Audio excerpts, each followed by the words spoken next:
कक्षा 11 हिंदी विषय के अंतर्गत हम कबीर का अगला दोहा देखते हैं। केसो कह कह कूकिए ना सोइए असरार, रात दिवस कै कूकड़े कबहू लगे पुकार। केसो माने प्रभु का नाम, कह कह कह कह करके, कूकिए माने पुकारते रहिए, सोइए माने पड़ा रहना या सोया रहना, असरार माने आलस्य, रात दिवस रात दिन, कै माने के, कूकड़ माने पुकारने से, कबहू लगे पुकार, कभी तो पुकार लगेगा अर्थात तो कभी तो पुकार सुनाई देगा। तो केसो कह कह कूकिए ना सोइए असरार, रात दिवस के कूकड़े कबहू लगे पुकार। तो इस दोहे का प्रसंग होगा कि प्रस्तुत दोहे में कबीर ने भगवान का स्मरण करने पर बल दिया है, क्योंकि कबीर का विश्वास है कि निरंतर भगवान का नाम जपने से या भगवान का नाम स्मरण करने से कभी ना कभी ईश्वर तक पहुँचने में सफलता मिलेगी। व्याख्या है कि कबीरदास जी जीवों को संबोधित करते हुए कहते हैं कि हे प्राणियों, केसो कह कह कूकिए, हर समय ईश्वर का नाम ले लेकर उसे पुकारते रहो। केसो कह कह कूकिए यानी हे प्राणियों या हे जीवों, हर समय ईश्वर का नाम ले लेकर उसे पुकारते रहो। ना सोइए असरार, तुम आलस्य में सोए मत रहो, अर्थात तुम आलस्य में मत पड़े रहो। रात दिवस के कूकड़े कबहू लगे पुकार, तो रात दिवस रात दिन कै कूकड़े, रात दिन लगातार पुकारते रहने से कभी ना कभी तुम्हारी पुकार ईश्वर तक पहुँचेगी या ईश्वर तक अवश्य पहुँचेगी, अर्थात एक ना एक दिन तुम्हें भगवान तक पहुँचने में सफलता अवश्य मिलेगी। तो सरल हो गया, कबीरदास जी कहते हैं कि हे प्राणियों, हर समय ईश्वर का नाम ले लेकर उसे पुकारते रहो, तुम आलस्य में मत पड़े रहो, अर्थात तुम अपनी निद्रा का त्याग करो। रात दिन लगातार पुकारने से कभी ना कभी तुम्हें सफलता अवश्य मिलेगी, अर्थात तुम्हारी पुकार प्रभु अवश्य सुनेंगे। अब इसमें देखिए काव्य सौंदर्य में भाषा पंचमेल खिचड़ी, रस शांत, गुण प्रसाद, छंद दोहा, अलंकार अनपरास। लंबा मार्ग दूरी घर, विगट पंथ बहुमार, कहो संतों कैसे पाइए, दुर्लभ हरि दीदार। लंबा मार्ग, मार्ग माने रास्ता, विकट पंथ माने रास्ता भी होता है, यहाँ मार्ग माने रास्ता, पंथ माने भी रास्ता है। बहुमार, बहु माने बहुत से, मार मारने पीटने वाले अर्थात लुटेरे, दुर्लभ जिसको कठिनाई से प्राप्त किया जा सके, दीदार माने दर्शन करना या देखना। तो इसमें प्रसंग होगा कि भगवान की प्राप्ति के मार्ग में बहुत ही कठिनाइयां हैं। तो प्रस्तुत दोहा में भगवान की प्राप्ति के मार्ग में आने वाली कठिनाइयों का वर्णन करते हुए कबीरदास जी कहते हैं, लंबा मार्ग यानी भगवान की प्राप्ति का जो मार्ग है या जो साधना का रास्ता है बहुत लंबा है। लंबा मार्ग, भगवान की प्राप्ति का मार्ग बहुत लंबा है। दूरी घर, और घर भी दूर है। विकट पंथ, रास्ता विकट है। बहुमार्ग, और रास्ते में बहुत से लुटेरे भी मिलेंगे। और कौन से लुटेरे? जो सांसारिक आकर्षण है, यानी सांसारिक आकर्षण से तू बच भी सकता है। इसीलिए कबीरदास जी कहते हैं कि भगवान की प्राप्ति का मार्ग अर्थात साधना का जो रास्ता है बहुत लंबा है, क्योंकि जहाँ पहुँचना है वह घर बहुत दूर है। फिर भी मार्ग में बहुत से लुटेरे अर्थात कोष्ठक में डाल सकते हैं सांसारिक आकर्षण भी मिलते हैं। कहो संतों कैसे पाइए, तो ऐसी स्थिति में हे संतों बताइए दुर्लभ हरि दीदार, भगवान के दुर्लभ दर्शन कैसे प्राप्त होंगे।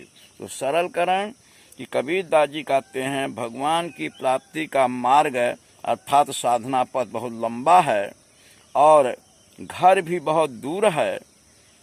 रास्ते में बहुत से लुटेरे भी मिलेंगे, इसलिए हे भाई संतों बताओ कि ईश्वर का दुर्लभ दर्शन कैसे प्राप्त होगा। अगला है यह तन जारो मश करो, लिखो राम का नाव, लेखन करूं करंक की, लिख लिख राम पठाओ। यह तन जारो, तन माने शरीर, जारो माने जलाना, मश माने स्याही, करो माने करूंगी या बनाऊंगी, लिखो माने लिखूंगी, राम का नाव, नाव माने राम का नाम लिखना, लेखन माने लेखनी या कलम, करंक माने हड्डी, लिख लिख यानी लिख लिख कर, पठाओ माने भेजना भेजूंगी। तो कबीरदास जी कहते हैं कि यह तन जारो मश करो, यानी मैं अपने शरीर को जलाकर स्याही बनाऊंगी। अब इसमें कबीरदास जी स्वयं को ईश्वर की प्रेमिका के रूप में प्रस्तुत किया है और ईश्वर को अपना प्रियतम माना है।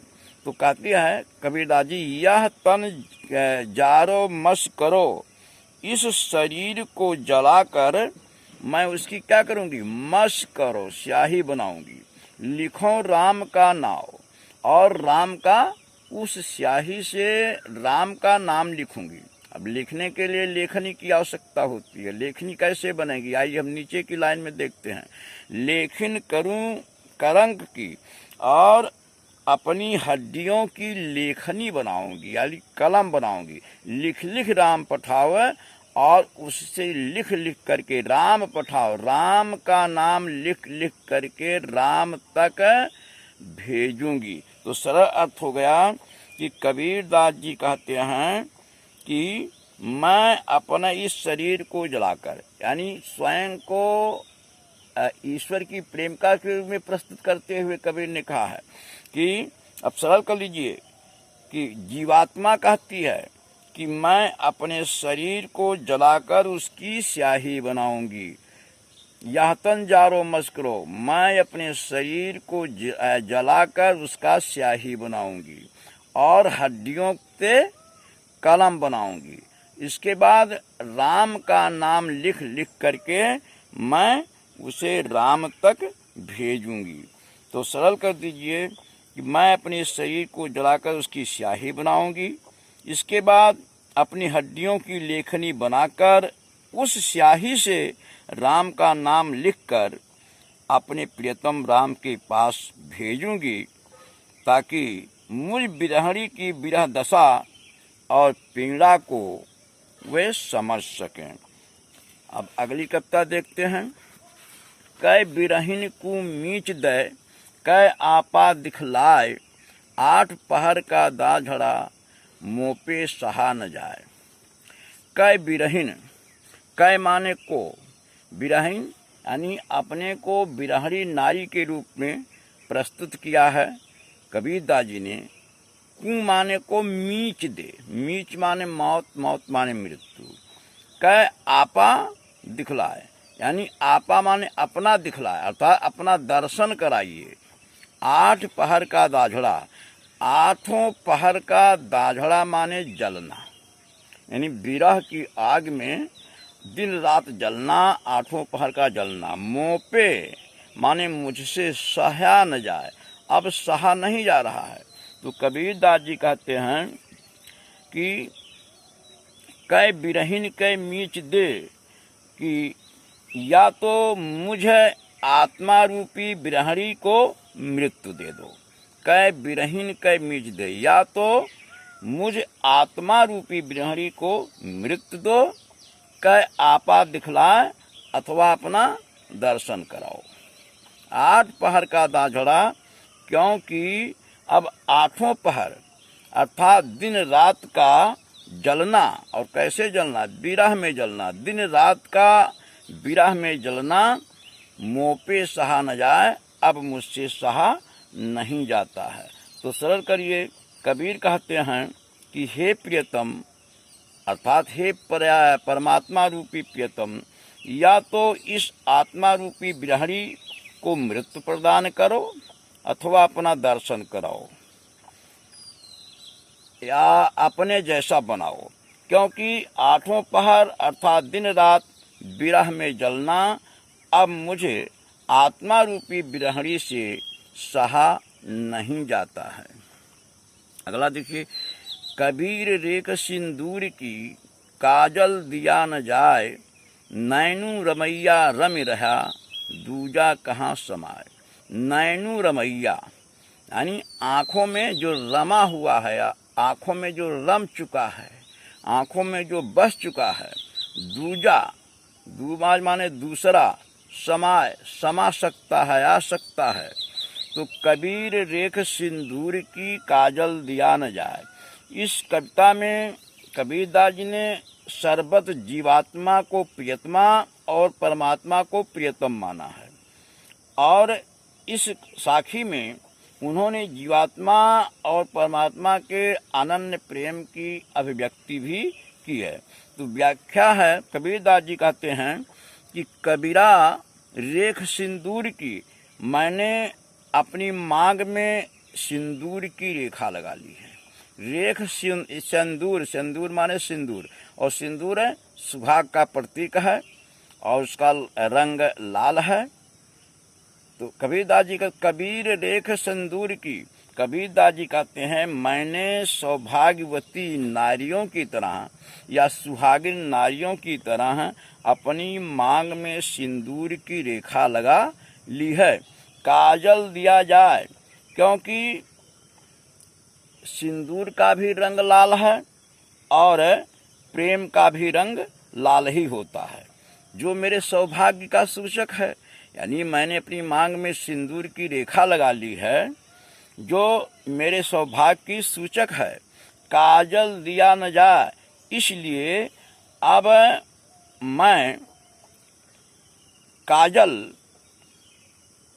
लगाना मेरे लिए असंभव है, क्योंकि काजल दिया न जाए।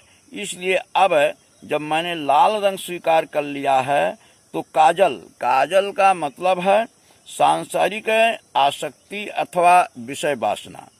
तो कहते हैं मेरे लिए अब विषय वासना अपनाना या काजल लगाना संभव नहीं है। मैंने अपनी मांग में सुहाग का प्रतीक काजल सिंदूर की रेखा लगा ली है, इसलिए मुझे अब काजल लगाना स्वीकार नहीं है। क्योंकि नैनू रमैया रम रहा, जिन आँखों में भगवान का वास हो गया है, अर्थात जिन आँखों में ईश्वर बस चुके हैं, दूजा कहाँ समाए, उसमें दूसरा कहाँ आ सकता है।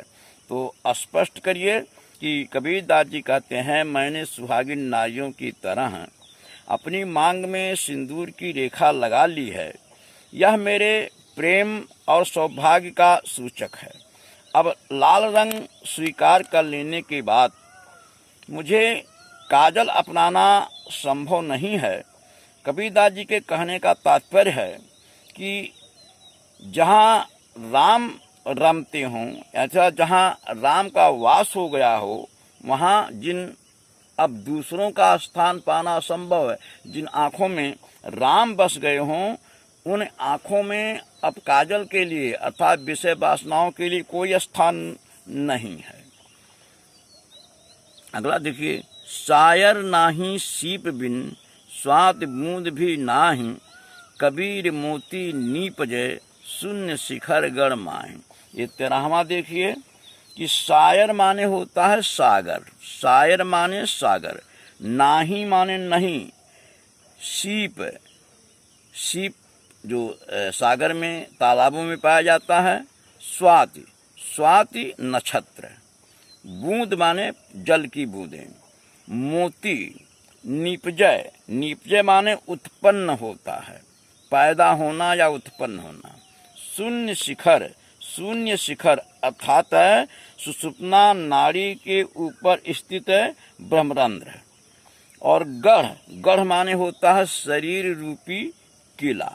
तो कबीरदास जी कहते हैं कि शरीर रूपी किले में सुषमा नाड़ी के ऊपर स्थित ब्रह्मांड में सागर ना है, ना समुद्र है, ना सीप है और ना ही स्वात नक्षत्र की बूंदें हैं। अर्थात शरीर रूपी किले में सुषुम्ना नाड़ी के ऊपर स्थित ब्रह्मांड में ना तो समुद्र है, ना सीप है और ना तो स्वात नक्षत्र की बूंद है। मोती उपजे, फिर भी वहाँ मोती उत्पन्न हो रहा है। कौन सा मोती? मोक्ष रूपी, फिर भी वहाँ मोक्ष रूपी मोती उत्पन्न हो रहा है। अर्थात वहाँ एक अद्भुत ज्योति का दर्शन हो रहा है, एक अद्भुत ज्योति दिखाई दे रही है। सामान्य रूप से कहा जा सकता है जब समुद्र की सीप में स्वात नक्षत्र की बूंद पड़ती है तो क्या बनता है? वो मोती बन जाता है। परंतु ब्रह्मांड एक ऐसा अद्वितीय स्थल है, अद्वितीय स्थान है जहाँ पर ना तो समुद्र है, ना तो स्वात नक्षत्र की बूंदें हैं, ना सीप है, फिर भी वहाँ मोती उत्पन्न होता है। और कौन सा मोती उत्पन्न होता है? मोक्ष रूपी मोती उत्पन्न होता है। तो सरल कर लीजिए, कबीरदास जी कहते हैं शरीर रूपी किले में सुषुम्ना नाड़ी के ऊपर स्थित ब्रह्मरंध्र में ना तो समुद्र है, ना सीप है और ना स्वात नक्षत्र की बूंदें हैं, फिर भी वहाँ मोक्ष रूपी मोती उत्पन्न हो रहा है। अर्थात एक अद्भुत ज्योति का दर्शन हो रहा है। अगला देखिए, पाड़ी हीते हिम भया, हिम है गया बिलाय, जो कुछ था सोई भया, अब कुछ कहा न जाए। पाड़ी हीते हिम भया, अब इसमें कबीरदास जी ने संसार की उत्पत्ति, स्थिति और प्रलय, इन तीनों को एक रूप में स्वीकार किया है।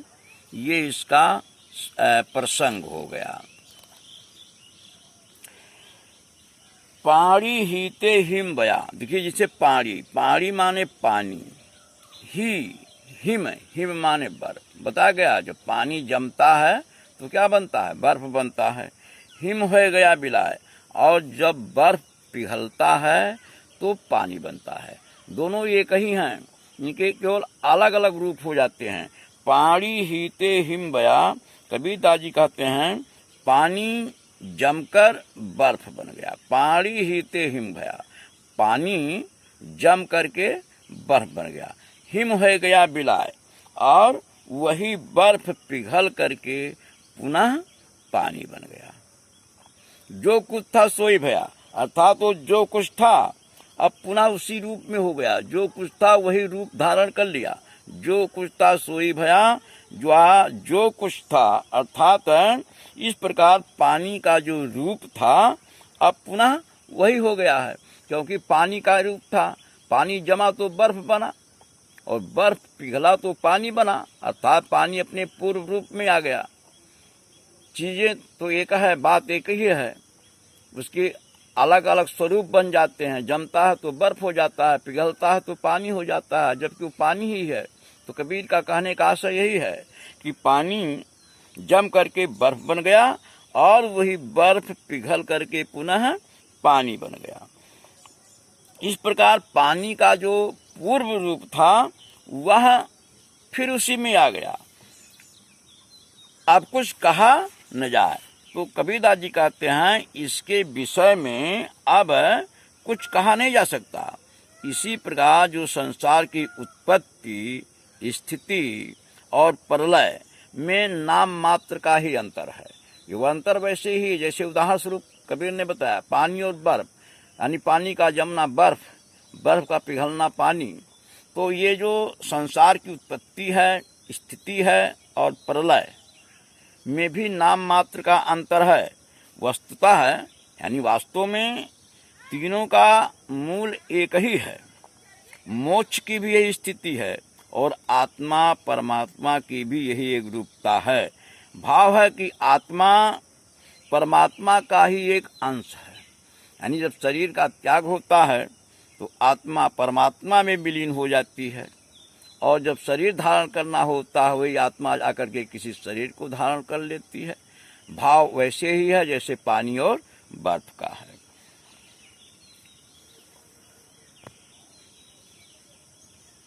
अब अगली कविता देखें।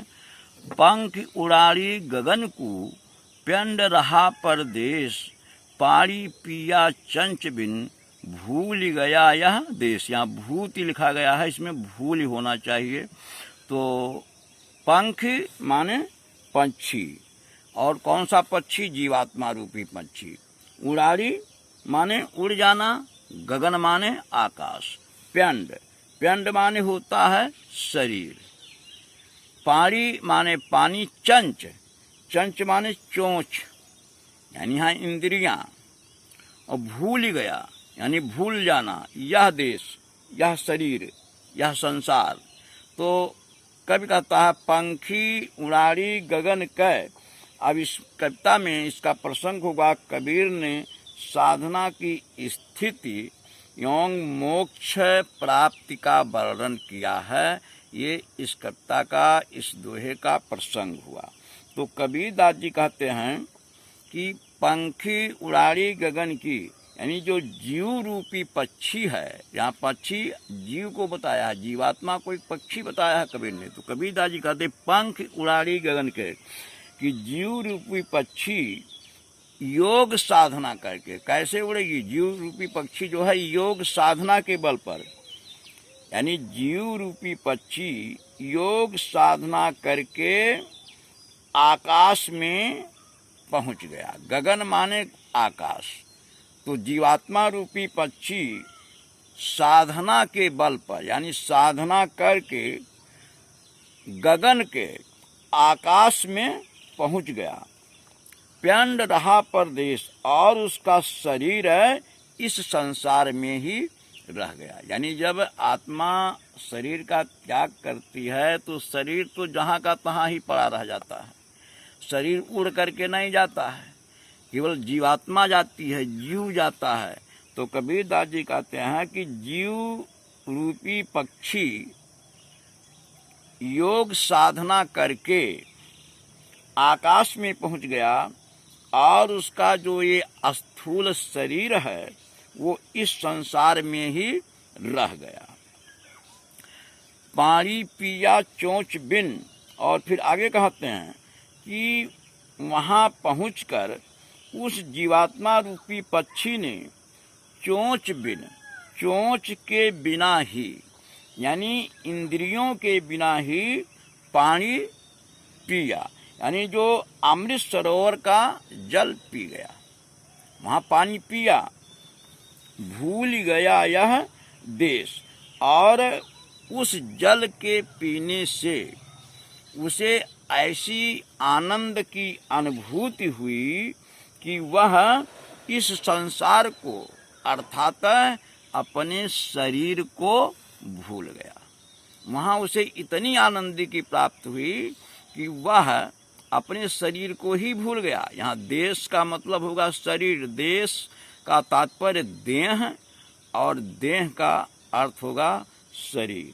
तो कबीरदास जी कहते हैं कि जीवात्मा रूपी पक्षी योग साधना के सहारे या योग साधना के बल पर आकाश में पहुंच गया, और उसका जो शरीर है इसी संसार में रह गया, यहीं रह गया। और वह जीवात्मा रूपी पक्षी बिना चोंच के वहाँ अमृत सरोवर का जल पिया, और उसे पीकर ऐसे आनंद की अनुभूति हुई, आनंद की प्राप्ति हुई कि वह इस देह को अर्थात इस शरीर को भूल गया। इसका कहने का भाव है कि अलौकिक आनंद की प्राप्ति हो जाने पर, जब एक अलौकिक आनंद मिलती है व्यक्ति को, जीवात्मा को, तो उसे सांसारिक मोह माया अच्छी नहीं लगती है। तो अलौकिक आनंद की प्राप्ति हो जाने पर जीवात्मा सांसारिक मोह और माया के बंधन में नहीं बचती है और इस तरह से वह पूर्ण रूप की पूर्णतः परमात्मा में लीन हो जाती है। तो सरल कर लीजिए, थोड़ा कठिन इसका व्याख्या है कि कबीरदास जी कहते हैं, जीव रूपी पक्षी योग साधना कह करके आकाश में पहुंच गया। और आकाश भी जानिए कौन सा, सहस्त्रार रूपी आकाश। ये जो आकाश है यह सहस्त्रार रूपी आकाश होगा। तो कबीरदास जी कहते हैं कि जीव रूपी पक्षी योग साधना करके सहस्त्रार रूपी आकाश में पहुंच गया और उसका शरीर यहीं रह गया। वहां पहुंचकर उस जीवात्मा रूपी पक्षी ने बिना चोंच के अमृत सरोवर का पानी पिया और उस पानी को पीकर उसे अलौकिक आनंद की प्राप्ति हुई और वह जीवात्मा इस शरीर को या इस देश को पूरी तरह या पूर्णतः भूल गया। कहने का भाव है कि अलौकिक आनंद की प्राप्ति हो जाने पर जीवात्मा सांसारिक मोह और माया के बंधनों में नहीं बढ़ती है और वह पूरी तरह से परमात्मा में लीन हो जाती है। अगला देखते हैं, पिंजर प्रेम प्रकाशिया अंतर भया उजास, मुख कस्तूरी महमही बाणी फूटी बास। अब पिंजर प्रेम प्रकाशिया, पिंजर माने पिंजड़ा। जैसा कि बताया गया है कि मानव शरीर एक पिंजड़ा है। पिंजर प्रेम प्रकाशिया, और प्रकाशिया माने प्रकाशित होना, तो पिंजर प्रेम प्रकाशिया। अंतरी, अंतरी माने अंतःकरण अर्थात मन, हृदय। उजास माने उजाला या प्रकाश। मुख कस्तूरी महमही, कस्तूरी महमही कहाँ से, मुख से। कस्तूरी महमही, कस्तूरी की महक माने सुगंध। बाणी, बाणी शब्द है। फूटी यानी फूट रही है, बाणी से निकल रही है। वास, वास माने भी सुगंध होगा। तो कबीरदास जी कहते हैं कि ईश्वर का जब साक्षात्कार हो जाता है, हम प्रसंग बता रहे हैं, ईश्वर का जब साक्षात्कार हो जाता है तो जीवात्मा के मुख से निकलने वाला प्रत्येक शब्द सुवासित हो जाता है, यानी सुगंध से, महक से युक्त हो जाता है। और महक का मतलब गुण से युक्त हो जाता है, अर्थात मुख से निकलने वाला एक एक शब्द आनंददायी होता है। ये प्रसंग है। कबीरदास जी कहते हैं कि ईश्वर का साक्षात्कार हो जाने पर पिंजर प्रेम प्रकाशिया, यानी जब व्यक्ति का, जीवात्मा का ईश्वर का साक्षात्कार हो जाता है, ईश्वर का दर्शन हो जाता है, तो कबीरदास जी कहते हैं ईश्वर का साक्षात्कार होने पर पिंजर प्रेम प्रकाशिया, यानी हमारे शरीर में, हमारे हृदय में प्रेम का प्रकाश हो गया और अंतर भयावदास, और यह प्रकाश अंदर ही अंदर, यानी हृदय के अंदर, अंदर ही अंदर छा गया है। फिर से देखें, कबीरदास जी कहते हैं कि ईश्वर का साक्षात्कार होने पर हृदय में प्रेम का प्रकाश हो गया और यह प्रकाश भीतर ही भीतर छा गया है। मुख कस्तूरी महमयी, जिससे क्या हुआ, मुंह से राम नाम की कस्तूरी जैसी सुगंध आने लगी। मुख कस्तूरी महमयी, और मुख से राम नाम की कस्तूरी जैसी सुगंध आने लगी और बाणी फूटी बास, बाणी से प्रभु यानी ईश्वर प्रेम की सुगंध फूट निकली। तो सरल अर्थ है कि कबीरदास जी कहते हैं ईश्वर का साक्षात्कार होने पर हृदय में प्रेम का प्रकाश हो गया और यह प्रकाश भीतर ही भीतर छा गया है, जिससे मुख से राम नाम की कस्तूरी जैसी सुगंध आने लगी और वाणी से ईश्वर प्रेम की सुगंध फूट निकली। अगली कविता है, नैना आंतर आवतू ज्यों नैन झपेओ, ना तो देखो और की ना हूँ देखो और की, ना तुझ देखन दो। नैना अंतर आव तू, अंतर माने भीतर। अब इसमें भाव है कबीर का कि जैसे ही हे प्रभु मैं जैसे ही अपने आँखों को झपकाऊं तुम मेरे आँखों में आ जाओ, या जब जैसे तुम मेरी आँखों में आओगे मैं अपनी आँखों को बंद कर लूँगी, जिसका परिणाम होगा कि जब आँखें बंद हो जाएंगी और तुम उस आँखों के भीतर रहोगे तो ना तो मैं किसी और को देखूंगी और ना आपको भी किसी और को देखने दूंगी। तो आइए हम इस दोहे के माध्यम से इसकी व्याख्या देखते हैं। नैना अंतर माने अंदर, झपियो माने बंद कर लूं, झपका लूं। ज्यों जैसे ही तुम आंखों के अंदर आओ मैं तुरंत अपनी आंखों को बंद कर लूं। तो कबीर दास जी कहते हैं कि हे परमात्मा, ज्यों ही मैं अपने नेत्रों को बंद करूं, ज्यों ही नैन झपियो, जैसे ही मैं अपनी आंखों को बंद करूं, नैना अंतर्याव तू मेरे आंखों के अंदर आ जाओ। अर्थात जैसे ही मैं अपनी आंखों को बंद करूं तुम तुरंत मेरे आंखों के अंदर आ जाओ। तुझे अपने नेत्रों में बंद करके, कहा गया है ना हो देखो और क्यों, तुम्हें अपने आंखों में अपने नेत्रों में बंद करके ना तो मैं किसी अन्य को देखूं,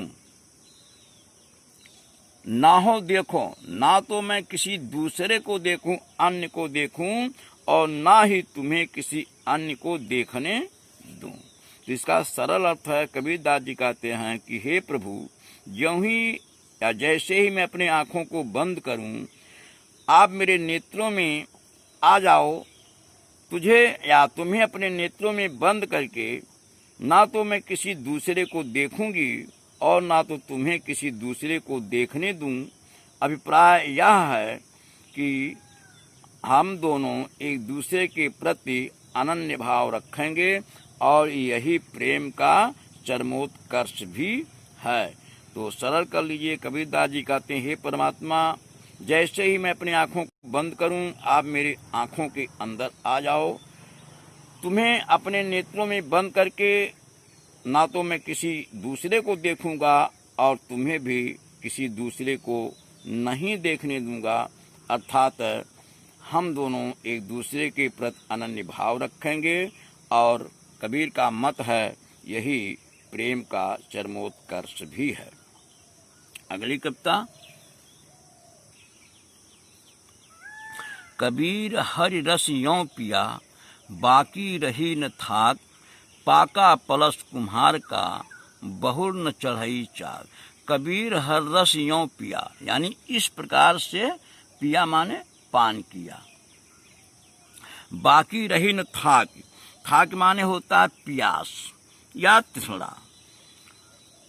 पाका माने पका हुआ, कलश माने घड़ा, कुम्हार कुम्भार, बहुर न चढ़ई चाक, बहुर माने दोबारा या घूम करके पुनः, न चढ़ई, चढ़ई माने चढ़ना, चढ़ाया जाना, और चाक, चाक माने कुम्हार का चाक जिस पर वो मिट्टी के बर्तन बनाते हैं वो चाक कहलाता है। तो कबीरदास जी कहते हैं कि मैंने ईश्वर की भक्ति का रस, कबीर हर रस यों पिया, इतना छक करके पिया, यों पिया, यानी यों पिया माने खूब अच्छी तरह से पिया, छक करके पिया।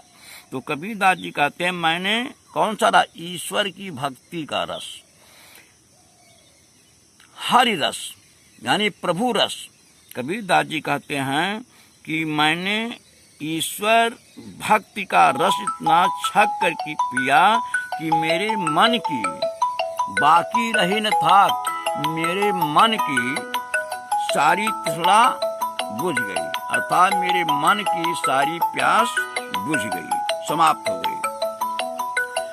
पाका कलश कुम्हार का, जिस प्रकार कुम्हार का घड़ा जब पक जाता है, पाका कलश कुम्हार का, जिस प्रकार कुम्हार का घड़ा जब पक जाता है तो बहुर चढ़ई चाक, तो उसे पुनः चाक पर चढ़ाने की आवश्यकता नहीं होती है। ठीक उसी प्रकार मेरे मन में अब कोई सांसारिक इच्छा शेष नहीं रही है और इस स्थिति में मैं आवागमन के चक्र से, या जो जन्म मृत्यु का चक्र है, उससे मुक्त हो गया हूँ। तो सरल कर लीजिए, कबीर दास जी कहते हैं, मैंने ईश्वर की भक्ति का रस इतना छक कर पिया कि मेरे मन की सारी प्यास, मेरे मन की सारी तृष्णा समाप्त हो गई है। जिस प्रकार कुम्हार का घड़ा जब पक जाता है तो उसे पुनः चाक पर चढ़ाने की आवश्यकता नहीं होती, ठीक उसी प्रकार मेरे मन में अब कोई सांसारिक इच्छा शेष नहीं बची है। ऐसी स्थिति में मैं आवागमन के चक्र से मुक्त हो गया हूँ। अगला देखिए, हेरत हेरत हे सखी रहा कबीर हिराय, बूंद समानी समद में सो कत हेरी जाए। हेरत हेरत माने खोजते खोजते, हिराय माने गायब हो जाना, खो जाना। बूंद समानी, बूंद माने पानी की बूंदें, समानी समा जाने पर, मिल जाने पर, समदम, समद माने समुद्र में, साकत हेरी जाए, उसे कहाँ खोजा जा सकता है। यानी समुद्र में, समुद्र के पानी में, समुद्र में पानी की 10-5 बूंदें अगर मिल भी जाएं तो समुद्र के अस्तित्व पर कोई प्रभाव तो नहीं पड़ेगा, लेकिन उस बूंद का तो अस्तित्व समाप्त हो जाएगा। कहने का भाव है, एक कुआं में 10-20 बाल्टी पानी डाल ही दिया जाए तो कुआं का जो पानी है उससे ना तो घटेगा ना तो बढ़ेगा। 10-5 बाल्टी पानी के पड़ने से कुआं के पानी पर कोई प्रभाव नहीं पड़ेगा, लेकिन जो बाल्टी का पानी होगा उसका क्या होगा, उसका तो अस्तित्व समाप्त हो जाएगा। उस बाल्टी के पानी को पुनः नहीं ढूंढ पाओगे, वो तो उसी पानी में जा करके मिल गया, उस पानी को हम अलग नहीं कर पाएंगे। तो क्या हुआ, बाल्टी का जो पानी था उसका तो अस्तित्व समाप्त हो गया और कुएं के पानी पर भी कोई प्रभाव नहीं पड़ा, वो तो ज्यों का त्यों बना रहा। यही भाव इस दोहा के माध्यम से कबीर का कहने का है।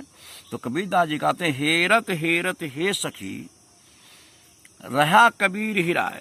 कबीर दास जी कहते हैं कि हे सखियों, और कौन से सखी, जीवात्मा रूपी सखी, हे जीवात्मा रूपी सखियों, हेरत हेरत यानी प्रभु को खोजते खोजते, परमात्मा को खोजते खोजते रहा कबीर राय, मैं स्वयं खो गया। यानी जिसको मैं खोजने निकला था उसको खोजते खोजते मैं स्वयं खो गया, मैं खुद खो गया। जिसको ढूंढ रहा था उसको ढूंढते ढूंढते मैं स्वयं गायब हो गया, मैं स्वयं खो गया। यानी खोए हुए को मैं ढूंढ रहा था और खोया हुआ तो मिला नहीं, मैं तो स्वयं खो गया। तो कबीरदास जी कहते हैं, हेरत हेरत हे सखी रहा कबीर हिराय, हे जीवात्मा रूपी सखियों, परमात्मा को खोजते खोजते मैं स्वयं ही खो गया। अर्थात परमात्मा का ध्यान करते करते मेरा अस्तित्व ही समाप्त हो गया। क्या हुआ, परमात्मा को खोजते खोजते मैं स्वयं परमात्मा में ही जा मिला, अर्थात परमात्मा में ही खो गया, यानी मेरा अस्तित्व समाप्त हो गया। बूंद समानी समद में शोकत हेरा जाए, या तो उसी प्रकार है जिस प्रकार समुद्र में मिलकर बूंद अपना अस्तित्व खो देता है, उसी प्रकार जीवात्मा जब परमात्मा में लीन हो जाती है तो उसकी जो पृथक सत्ता होती है वो समाप्त हो जाती है। तो सरल अर्थ होगा कि कबीरदास जी कहते हैं कि हे जीवात्मा रूपी सखियों, परमात्मा को खोजते खोजते मैं स्वयं खो गया, अर्थात परमात्मा का ध्यान करते करते मैं स्वयं परमात्मा में लीन हो गया और मेरा जो पृथक अस्तित्व था, यानी परमात्मा से हट करके जो मेरा अस्तित्व था, वो पूरी तरह से समाप्त हो गया। कबीर का कहने का भाव है कि जब बूंद समुद्र में समा जाती है तो उसे किसी भी प्रकार से खोजा नहीं जा सकता। भाव यह है कि जिस प्रकार समुद्र में मिलकर बूंद अपना अस्तित्व समाप्त कर देती है, उसी प्रकार जीवात्मा जब परमात्मा में लीन हो जाती है तो उसकी जो पृथक सत्ता होती है वो समाप्त हो जाती है। अगला देखें, कबीर यह घर प्रेम का, खाला का घर नाही, शीश उतारे हाथ करे, सो घर बैठे माए। कबीरा यह घर प्रेम का, खाला का घर ना है। कबीरदास जी कहते हैं खाला, खाला माने होता है मौसी, यानी मौसी, माँ की बहन, जिसको मौसी कहते हैं। तो कबीर या घर प्रेम का, खाला का घर ना है। कबीरदास जी कहते हैं यह घर तो प्रेम का है, यह घर प्रेम का, यह घर तो प्रेम का है, खाला का घर ना है, कोई मौसी का घर नहीं है। शीश उतारे हाथ कर, शीश माने सिर, उतारे माने उतार करके, सिर को उतार करके हाथ कर हाथ में लेना पड़ता है। सो घर बैठे माए। तो कबीर का कहने का मत है कि यह घर तो प्रेम का है, मौसी का नहीं, जहाँ हर कोई सरलता पूर्वक आ जा सके। जैसा कि मौसी घर में जब चाहो जाओ, जब चाहो आओ, कोई रोक टोक नहीं है। तो कबीरदास जी कहते हैं यह तो प्रेम का घर है, कोई मौसी का नहीं, जहाँ हर कोई सरलता पूर्वक आ जा सके। इसमें जाने के लिए, यानी जो प्रेम का घर है, उस प्रेम के घर में जाने के लिए सिर को काटकर हथेली पर रखना पड़ता है। शीश उतारे हाथ कर, सिर को काट करके हाथ कर हथेली पर रखना पड़ता है, तब कहीं उस घर में प्रवेश मिलता है। सो घर बैठे बाहें, तब कहीं जा करके उस प्रेम के घर में प्रवेश मिल पाता है या उस घर में घुसने का अधिकार मिलता है। तो भाव यह है कि जब साधक अपने अहंकार को पूरी तरह से मिटा देता है, तभी वह ईश्वर को पा सकता है। इसका कहने का भाव है जब व्यक्ति अपने मन के अहंकार को त्यागेगा तब वो ईश्वर को प्राप्त करेगा। जब तक मन का अहंकार उसके दूर नहीं होगा, उसके मन का अहंकार दूर नहीं होगा, तब तक उसे ईश्वर की प्राप्ति नहीं होगी। अगला देखिए, जब मैं था तब हरि नहीं, अब हरि है मैं नाही, सब अंधियारा मिट गया, जब दीपक देखा माए। अब इसमें जब मैं था तब हरि नहीं, अब अगली कविता की तरह है कि इसके पहले भी हम कविता पढ़े हैं, जब मैं था तब गुरु नहीं, अब गुरु हैं हम नाई। ठीक उसी तरह से है, जब मैं था तब हरि नहीं, अब हरि हैं मैं नाही, सब अंधियारा मिट गया, जब दीपक देखा माए। कबीरदास जी कहते हैं जब मैं था, मैं माने अहंकार, घमंड, गर्व। तो कबीरदास जी कहते हैं जब तक मुझ में अहंकार था तब हरि नहीं, तब तक मुझे परमात्मा की प्राप्ति नहीं हुई। जब तक मेरे मन में अहंकार था, जब मैं था, जब तक मेरे मन में अहंकार था तब हरि ना है, तब तक मुझे परमात्मा की प्राप्ति नहीं हुई। अब हरि हैं, अब मुझे परमात्मा की प्राप्ति हो गई है, इसलिए मेरे मन का अहंकार दूर हो गया है, यानी मेरे हृदय में अब अहंकार नहीं है। सब अंधियारा मिट गया, जब दीपक देखा माँ। जब मैंने ज्ञान रूपी दीपक को जला करके देखा तो मेरा जो अज्ञान रूपी अंधकार था वो सब का सब दूर हो गया। कहने का भाव है कि ज्ञान को प्राप्त करने के पश्चात मन का अहंकार दूर हो जाता है और अहंकार के दूर होते ही परमात्मा के दर्शन हो जाते हैं। तो एक बार हम इसको सरल करेंगे। कबीर दास जी कहते हैं, जब तक मुझ में अहंकार था तब तक मुझे परमात्मा की प्राप्ति नहीं हुई, और अहंकार के समाप्त होने पर मुझे परमात्मा की प्राप्ति हो गई है। जब मैंने ज्ञान रूपी दीपक जलाकर देखा तो मेरा अज्ञान रूपी, या जब मैंने ज्ञान रूपी दीपक जलाया तो मेरा अज्ञान रूपी सारा अंधकार दूर हो गया। कहने का भाव है कि ज्ञान को प्राप्त करने के बाद मेरा अहंग भाव या अहंकार की जो भाव था वो दूर हो गया, और इसके दूर होते ही मुझे परमात्मा के या प्रभु के दर्शन हो गए। बस इस तरह से कबीर का ये साखी शीर्षक समाप्त होता है, और हम इन्हीं की रचना पदावली शीर्षक के साथ हम आगे पुनः आप सबसे मिलेंगे। तब तक के लिए बहुत बहुत धन्यवाद।